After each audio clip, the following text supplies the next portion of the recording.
Hoy quiero dar las gracias a Carlos Leáñez Aristimuño por haber aceptado la invitación de María Elvira Roca Barea a participar en estas jornadas cervantinas que se están celebrando en Coín, porque para nosotros que él haya venido, que Carlos haya venido, es algo súper especial, es una oportunidad y un regalo de la vida, y poder conversar contigo y acercar tu discurso a cada día más personas es lo que queremos hacer, porque tu discurso ha irrumpido en la escena mundial con una frescura y un conocimiento y una verdad que mucha gente al escucharte por primera vez dirá: ¿dónde estaba Carlos que no había tenido la oportunidad de escucharlo?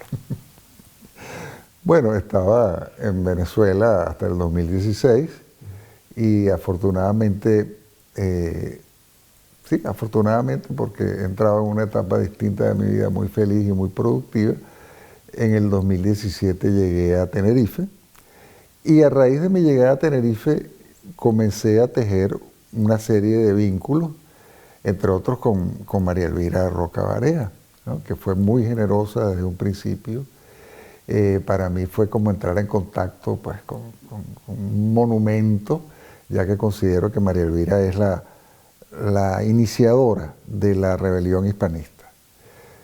Que la rebelión hispanista, vale la pena acotar, es un movimiento que tiene un neto comienzo con Imperiofobia, el libro de María Elvira, y que ha ido pasando por olas sucesivas, como la película Hispanoamérica de José Luis López Linares, otra ola que tiene que ver con la fundación de una cantidad de iniciativas en Internet, y otra ola que sería la cuarta, que está federando a todas esas iniciativas dispersas, ¿no?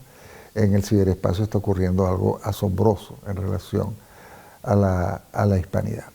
Entonces, bueno, sí, yo llego a Tenerife, me pongo en contacto con María Elvira, más adelante me pongo en contacto con José Luis López Linares, y todo el mundo me ha ido abriendo puertas, y yo vengo con un discurso sui generis, ¿no? Porque en España hay la idea de que, es decir, muchos españoles creen que la obra de España en América es objeto de vergüenza, ¿no? Ese era el discurso claramente dominante hasta la irrupción de Imperiofobia.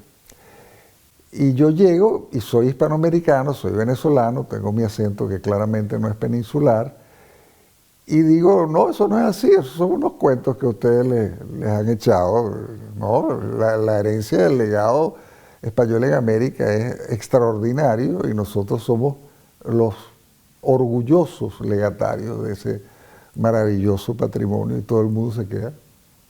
Pero bueno, no es que los españoles habían llegado a matar, vejar, violar, arrasar.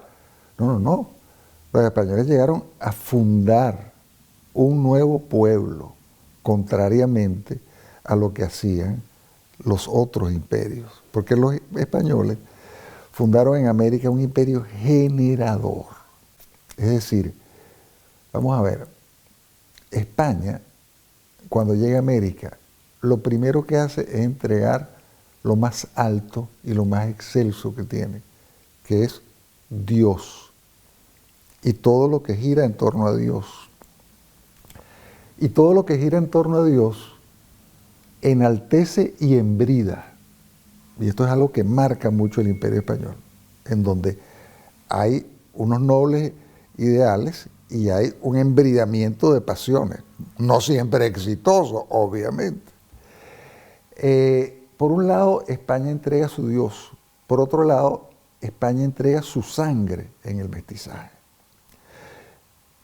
O sea, vamos a un pequeño inciso. El matrimonio interracial en los Estados Unidos se vuelve legal a comienzos de la década de los 60 del siglo XX. En Hispanoamérica el matrimonio interracial era fomentado desde comienzos del siglo XVI. Y natural. Totalmente. Entonces, bueno, a mí que me vengan a hablar de... Bueno.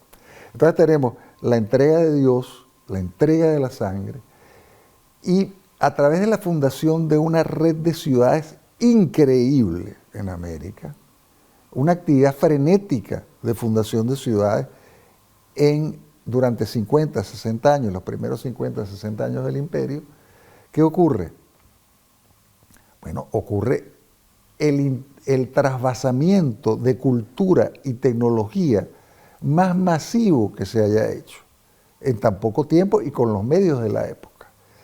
Básicamente, los indígenas que vivían cargando cosas conocen las bestias de carga, conocen las bestias de tiro, conocen el arado, con lo cual multiplican por 20 la productividad de la tierra, llega el cerdo, llega la vaca, llega la gallina.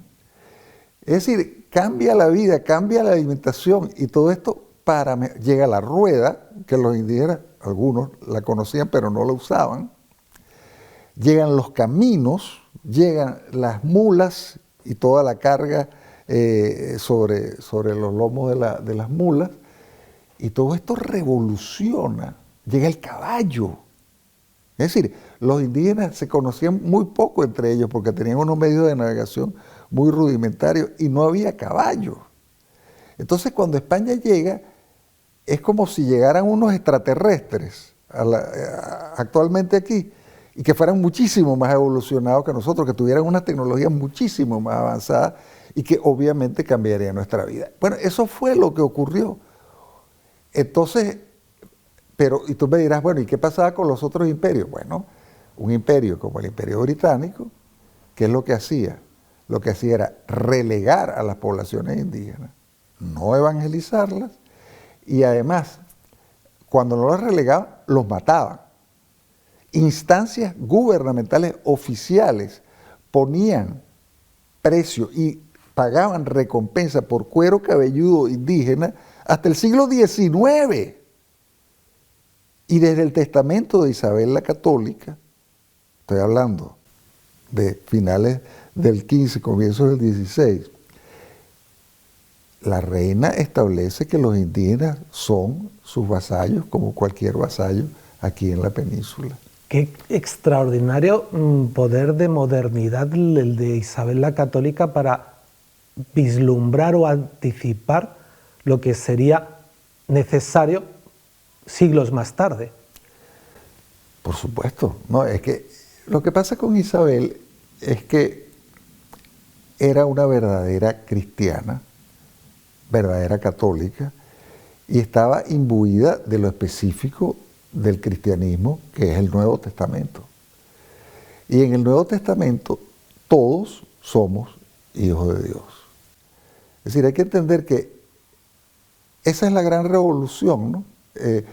Isabel tiene el poder y vislumbra en ese otro un igual a la luz del Evangelio. Es extraordinario, es extraordinario. Entonces, indudablemente, Isabel tuvo esa capacidad de vislumbrar eso. Y hay otra cosa, que por el hecho de que los españoles no eran protestantes, sino católicos, ocurre algo también extraordinario, de lo cual se habla poco, que en el catolicismo sí, todos somos hijos de Dios, pero además todos tenemos libre albedrío. ¿Qué significa el libre albedrío? El libre albedrío significa que el fiel tiene la mano tendida de la gracia de Dios para contribuir o no en su obra, ¿no? En la obra divina, para colaborar o no con la obra divina. Pero fíjate, el hombre, el ser humano, el libre albedrío consiste en que el hombre puede o no tomar esa mano tendida, ¿no? Y al tomarla y creer, se salva. Eso en el protestantismo es mucho más matizado y genera otro tipo humano.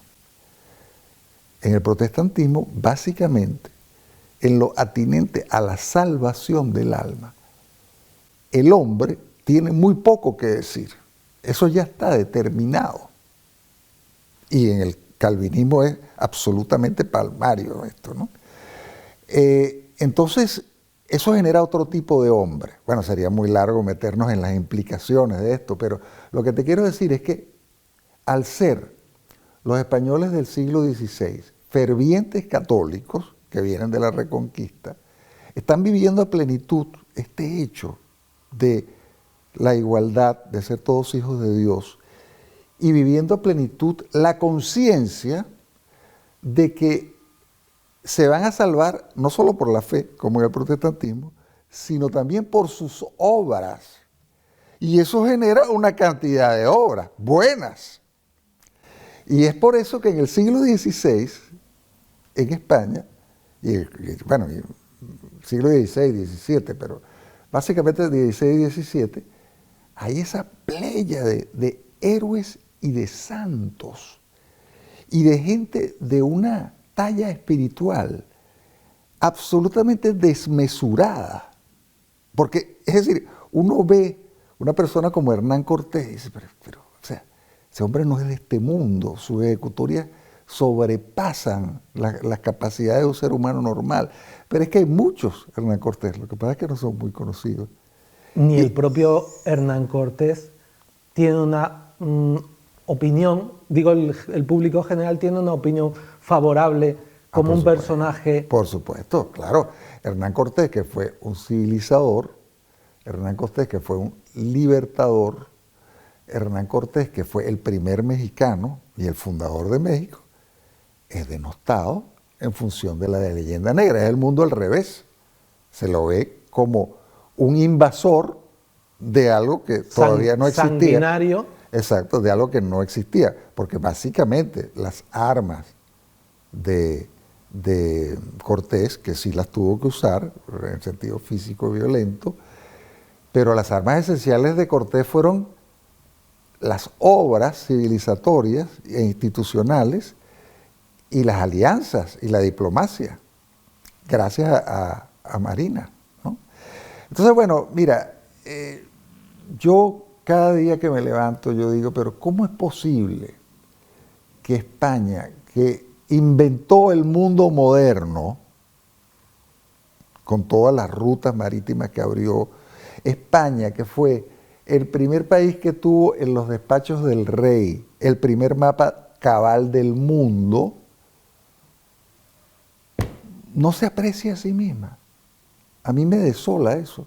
Y viva acomplejada. Los ciudadanos vivimos con un sentimiento de culpa. Claro.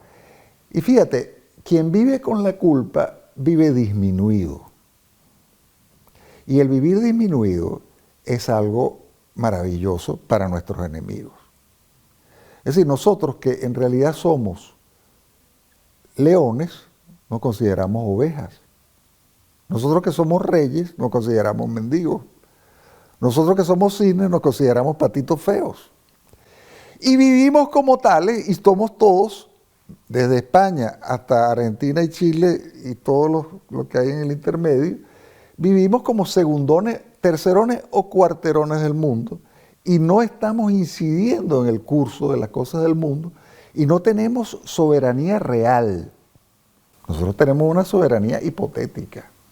Es decir, nosotros, ni España, ni México, por ponerte los países hispanos más importantes, tiene una soberanía real. O sea, nosotros, es decir, matizando un poco, pero no demasiado, somos objeto de decisiones que son tomadas por otras instancias. Y nos movemos en un tablero cuyas piezas las mueven manos que no son las nuestras. Y en el siglo XVI y XVII, el mundo entero se movía por nuestra mano. Me gustan tus metáforas y me gusta ahora la que acabas de mencionar del tablero, porque esto no deja de ser una partida de ajedrez que se está jugando desde hace siglos y en la que Hispanoamérica, lo hispano, digamos que va perdiendo la partida. Sí, va perdiendo la partida. Vamos a ver qué ocurre a finales del siglo XVIII. A comienzos del siglo XVIII comienzan a ponerse de moda otras ideas, ¿no? Supuestamente modernas, ¿no? Esas ideas dan al traste con el llamado, por los modernos, el antiguo régimen. En esas ideas se plantean, bueno, cosas nuevas, y el orden español se ve desplazado. Ahora, este orden español, al ser destruido en Hispanoamérica, genera un verdadero desquiciamiento antropológico. ¿A qué me refiero con esto? Nosotros vivíamos dentro de un orden de acatamiento generalizado a la corona y a la iglesia. Es decir, todo el mundo estaba conforme con eso, salvo un 0,5, 0,4% de calenturientos criollos inflamados por ideas de la época y empujados a la acción ya decisiva cuando ocurre el episodio de Bayona, la invasión napoleónica, etc. Entonces, bueno, a raíz de allí y de las llamadas independencias, se trata de instaurar en América un orden que nos es ajeno. Porque el orden español era un orden de verdadera unidad en la diversidad. Básicamente, aunque esto cambió un poco con los Borbones, pero no terminó de ser completamente trastocado, pero básicamente la corona a donde llegaba, escuchaba jurídica, antropológica, filosóficamente y teológicamente todas las realidades del sitio, se acoplaba a ello, daba unos fueros y exigía mínimos de respeto a la corona y a un Dios único. Pero de resto la gente seguía hablando su idioma, por ejemplo, etcétera, etcétera, etcétera, a tal punto que cuando cesa la administración de la corona, en América solo habla español el 30% de la población. Ahora es 94%, pero eso es por la irrupción de la República, que es otra historia. Entonces, ¿qué es lo que pasa cuando llega el nuevo orden? Que no toma en cuenta la realidad de las cosas y busca imponer una cosa racionalista, una cosa centralista, una cosa de talla única, en donde no cabe todo el mundo. Y comienza la gran marginalidad hispanoamericana. Durante los periodos virreinales o prerrepublicanos, ciertamente que había enormes diferencias sociales, obviamente, y en todas partes además, no solamente en el Imperio Español, pero en ese orden todo el mundo estaba adentro, hasta el mendigo estaba adentro, el mendigo que estaba al lado de la iglesia estaba adentro de ese orden, cada quien en su lugar, pero adentro. Cuando llega el orden que se trata de instaurar a partir del siglo XIX en América, es un orden ajeno, es un orden que no escucha las realidades de las cosas y que comienza a generar una verdadera marginalidad, irrumpe la marginalidad. Una cantidad de población queda al margen del orden, no en la posición más baja dentro del orden, o más alta o intermedia, sino fuera del orden. Y bueno, comienza un gran problema que vivimos hasta el día de hoy. ¿Pero qué es lo que provoca la marginalidad? El hecho de la inadaptabilidad, el hecho de no adaptar las instituciones a la realidad de las cosas, sino que básicamente viene un orden, vamos a decirlo, liberal decimonónico, de talla única, que pretende que todo el mundo entre en esa horma, ¿no? Por ejemplo, se pretende que todos sean individuos y que todos sean ciudadanos que obedecen a una constitución, ¿no? Pues bien, eso no era así, las cosas no eran así. Los indígenas tenían fueros, tenían tierras, tenían comunidades, hablaban su idioma y ahora no, se acabaron las comunidades, todo es propiedad individual, todo el mundo tiene que hablar español, ahora sí, obligado. Antes no.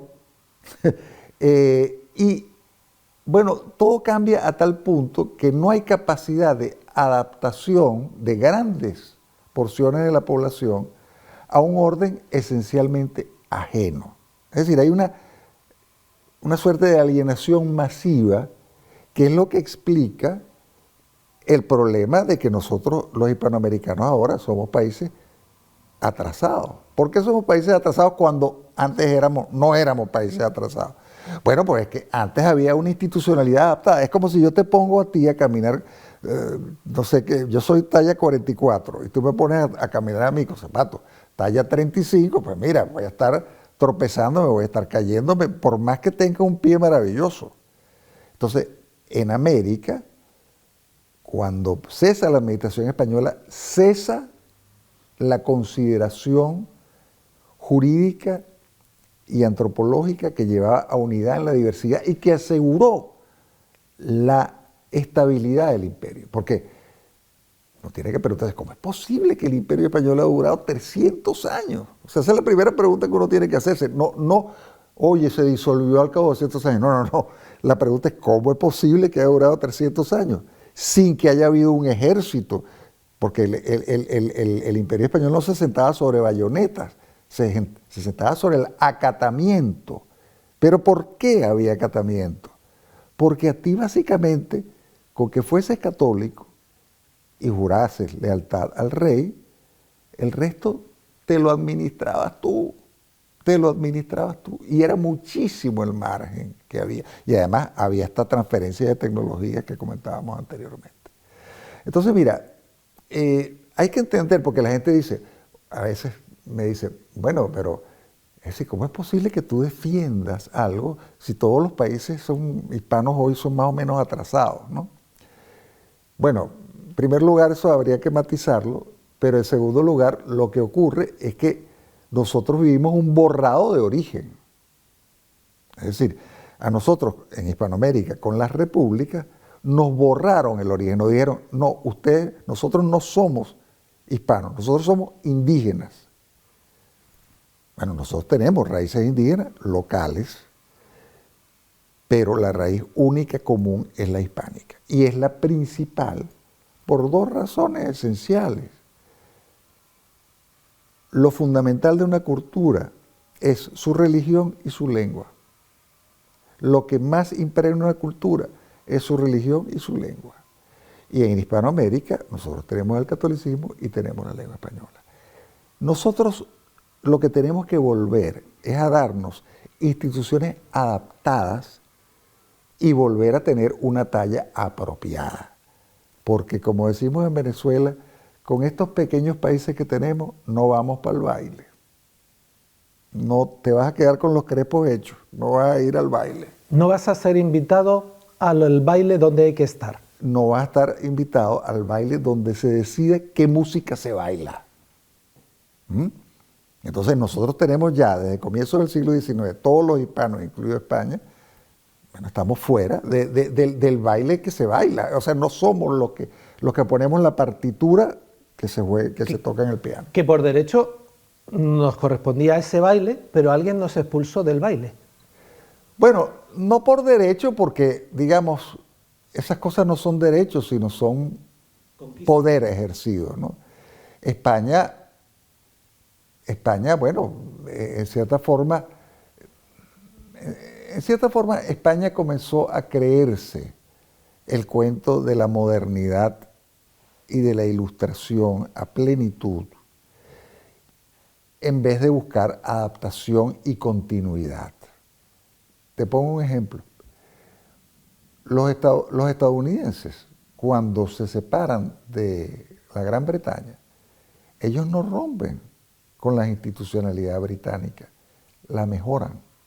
Lo que hacen es tomarla y mejorarla, ¿no?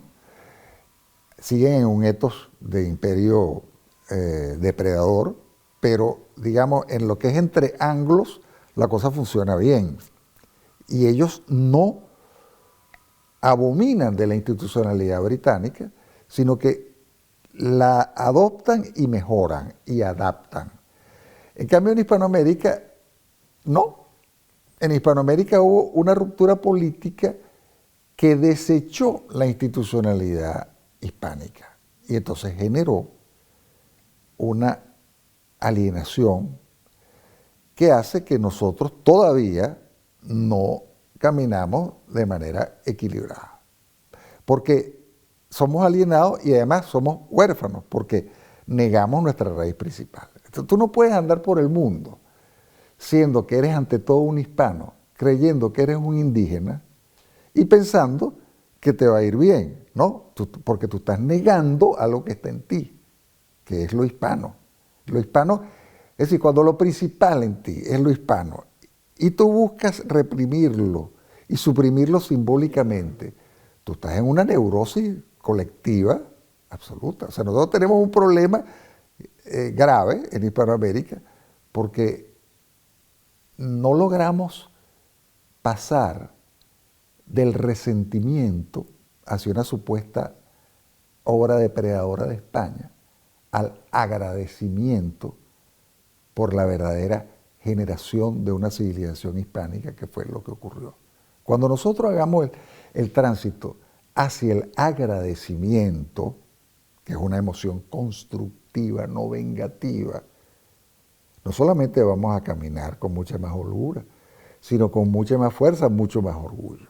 Entonces, el reto de los hispanos del siglo XXI es pasar del resentimiento al agradecimiento y de la vergüenza al orgullo.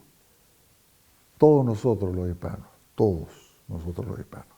El día que cancelemos la vergüenza y que cancelemos el resentimiento, no por propaganda, sino por conocimiento de la realidad de las cosas, vamos a haber recuperado nuestros orígenes y vamos a adquirir el tono espiritual que nos hace falta para generar procesos centrípetos y salir de los procesos centrífugos y disolventes a los que estamos sometidos actualmente.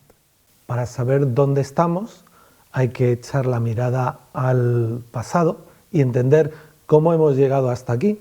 Y eso lo has explicado y lo explicas habitualmente con tino y con acierto.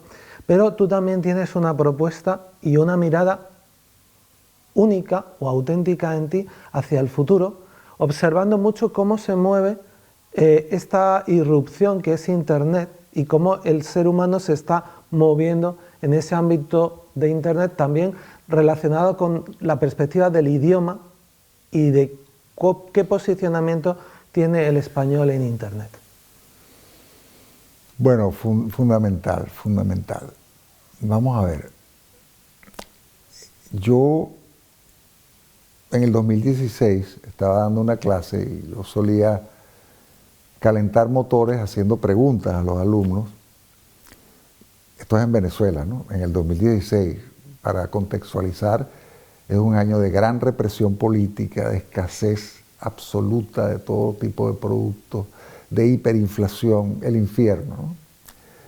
Y yo en ese contexto le pregunto a mis alumnos, ¿qué tendría que pasar para que ustedes, sin dudarlo, se fuesen de Venezuela? ¿No? Y bueno, la respuesta que me dieron fue, o sea, a mí se me cayó la mandíbula, porque no me la esperaba en lo más mínimo, en lo más mínimo.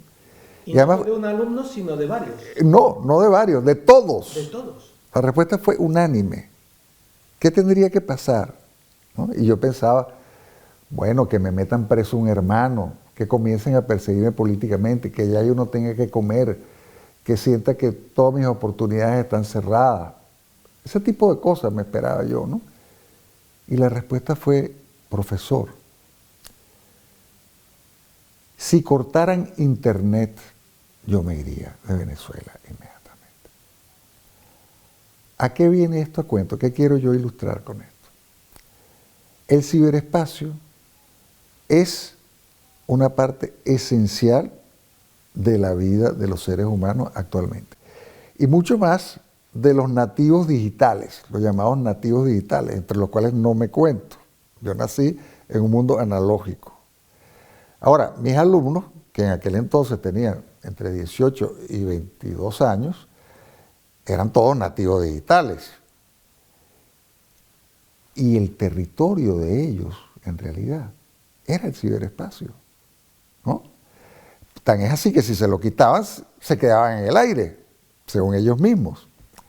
Entonces, y no sabían vivir. Y no sabían vivir. Es decir, el hombre, el ser humano, actualmente, ha agregado una capa de vida digital a la capa analógica. Y ya no sabemos muy bien cuál es la principal, ¿no? Pero en todo caso, la digital es importantísima.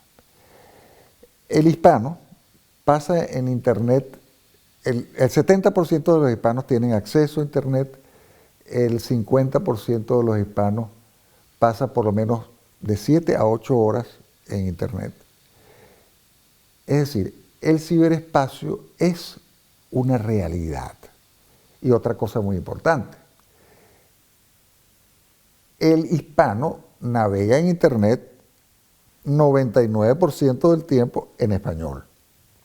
Contrariamente al que habla macedonio, o al que habla catalán, o al que habla quechua, que tiene que navegar en otro idioma porque si no se queda en un barrio muy estrecho. En cambio, los hispanos podemos navegar a nuestras anchas y quedarnos prácticamente exclusivamente en español cuando vamos a Internet. Entonces, esa nueva realidad está provocando una cantidad de intercambios interhispánicos inédita, que no está siendo mensurada adecuadamente. ¿Qué me refiero yo con intercambios interhispánicos? Me refiero a intercambios entre hispanos que no son del mismo país. Nosotros cada vez más tenemos interlocutores que hablan español, con los cuales intercambiamos en español, pero que no son de nuestro país de origen. Esto está generando una nueva realidad, una cosa que yo he llamado ciberhispanidad. Y la ciberhispanidad va a ser cada día más importante. Y la ciberhispanidad va a ir demandando cada vez más una institucionalidad que acompañe el surgimiento de esta comunidad en Internet, esta macrocomunidad en Internet, que es la tercera macrocomunidad en Internet después del chino mandarín y la del inglés. Recordemos que en el mundo hay 7.000 lenguas, así que cuando uno está de tercero, bueno, es una medalla de bronce que es de oro, ¿no? Entonces, esa realidad del ciberespacio, cuando nosotros hayamos logrado modificar nuestra autoimagen y hayamos logrado subir los niveles de autoestima, nos hará pasar a otra etapa. Porque cuando tú tienes una lengua perfectamente equipada como el español, habrá a gran escala 550 millones de personas coincidiendo en tiempo real en un territorio, el ciberespacio. Eso genera una dinámica de poder irrefrenable, que actualmente no vislumbramos porque, bueno, estamos hipotecados anímicamente. La labor del momento es levantar esa hipoteca y tomar conciencia de que somos una comunidad orgánica, real. Por ejemplo, la hispanidad es mucho más orgánica que la Unión Europea. Es decir, un argentino y un español tienen mucho más en común que un español con un danés. Comenzando con que no se entienden en el mismo idioma, ¿no? Entonces, yo vislumbro, lo bonito de esto es que el ciberespacio y la dinámica ciberespacial actúa al margen de las élites y de los liderazgos políticos y empresariales y de todo tipo. ¿Lo hace? Sí, digamos, es un territorio más libre. Porque es espontánea. Y es un territorio más libre, es decir, no está sometido a un control.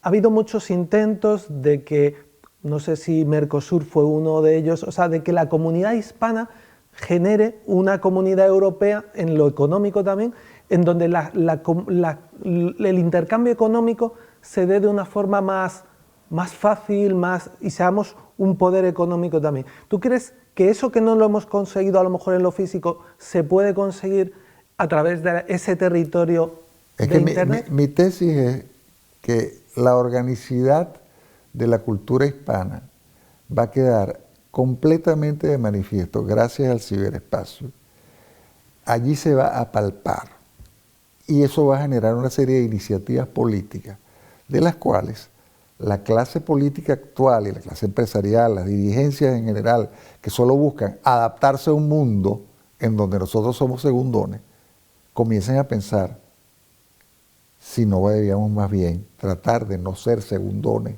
y no adaptarnos a un orden que nosotros no hemos creado. Es decir, este movimiento que viene de abajo hacia arriba y que ya está en curso y que es orgánico, no está esperando por unos iluminados que estén montados en instituciones, en empresas o en otro tipo de organizaciones, sino que ya los individuos están generando ese tejido.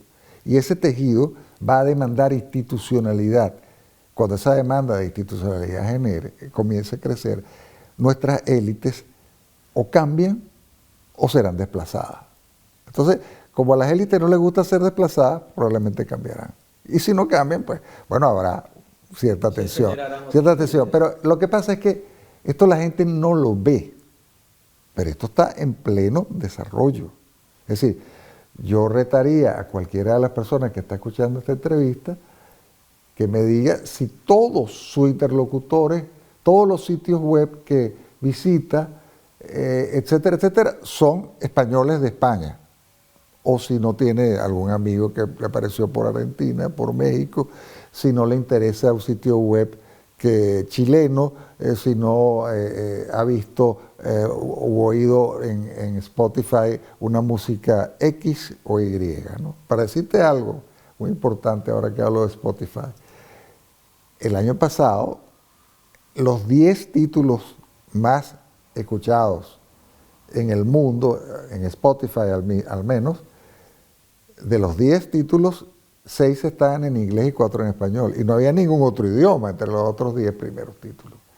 Esa irradiación de cultura pop también es muy importante, ¿no?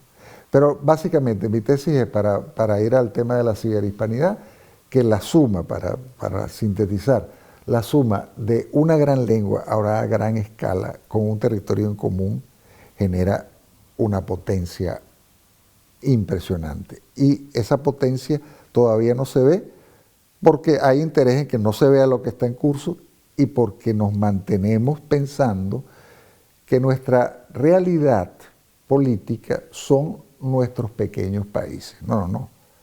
Nuestros pequeños países son los restos de un naufragio. Es decir, entendámonos, a comienzos del siglo XIX, el gran galeón que era España, y España éramos todos, saltó en 1000 pedazos. Un pedazo se llama Argentina, un pedazo se llama España, otro pedazo se llama Chile, pero básicamente para redondear con una fórmula que se entienda claramente, que los televidentes entiendan esto claramente. Venezuela no era de España, Venezuela era España. Colombia no era de España, Colombia era España, etcétera, etcétera, etcétera. Y todo eso era España. Lo que pasa es que hay un equívoco, que es que España se quedó con el nombre de España y se cree que España es España. No, España somos todos. Somos toda esa cultura hispana. Ciertamente, el imperio se acabó. Nosotros tenemos que conseguir unas fórmulas actuales, unas fórmulas tangibles, factibles, pero todo eso, digo yo, está en curso. Está en curso. Lo bonito de esto es que no estamos esperando de verdad a que venga una vanguardia de poetas y políticos y visionarios, sino que a ti te interesa sellos en donde aparezca la imagen de Hernán Cortés y tú haces una pregunta en internet sobre eso y te van a responder gente de todos los países. Y eso que parece nimio, pero elevado a una potencia enorme, va generando vínculos. Como somos una gran comunidad, tú vas a conseguir filatelistas que tienen sellos de Hernán Cortés en Chile, en México, en Ecuador y en España. Me refiero para poner un ejemplo nimio, ¿no? Y eso va generando organicidad. El problema que tienen las pequeñas comunidades es que justamente tienen que navegar y moverse en el ciberespacio forzosamente en grandes lenguas. Porque una persona que sea de Macedonia y haga la misma pregunta con respecto a un sello referido a alguien de su país, pues bueno, tendrá que dirigirse a una comunidad muy restringida, ¿no? Entonces, mira, yo siempre digo, nosotros tenemos un presente más bien luminoso, porque nosotros somos la clase media del mundo, los hispanos, no somos los pobres del mundo, somos la clase media del mundo. Claro, salvo casos extremos como lo que ocurre en Venezuela, Cuba, Nicaragua. Nosotros somos la clase media del mundo, en realidad, cuando tú lo ves globalmente. Y estamos adquiriendo conciencia de nuestras verdaderas raíces y de nuestra verdadera historia. Cuando esa toma de conciencia que está en curso termine de tomar forma, el resto será, como decimos en Venezuela, y me imagino que aquí también, coser y cantar. Vendrán las cosas mucho más rápido y nuestros líderes tendrán que cambiar. Hablabas de la importancia del agradecimiento. Yo empezaba esta entrevista agradeciéndote que hayas venido a COIN. Es un regalo, como te decía.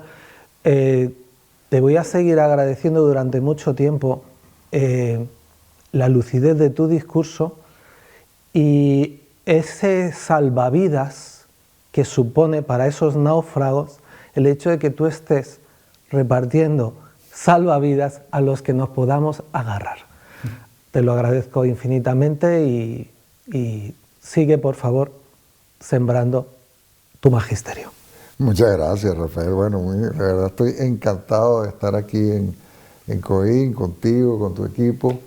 Y bueno, espero que los televidentes saquen provecho de esto y sobre todo se sientan muy orgullosos de su legado y no dejen que les digan que somos menos que nadie.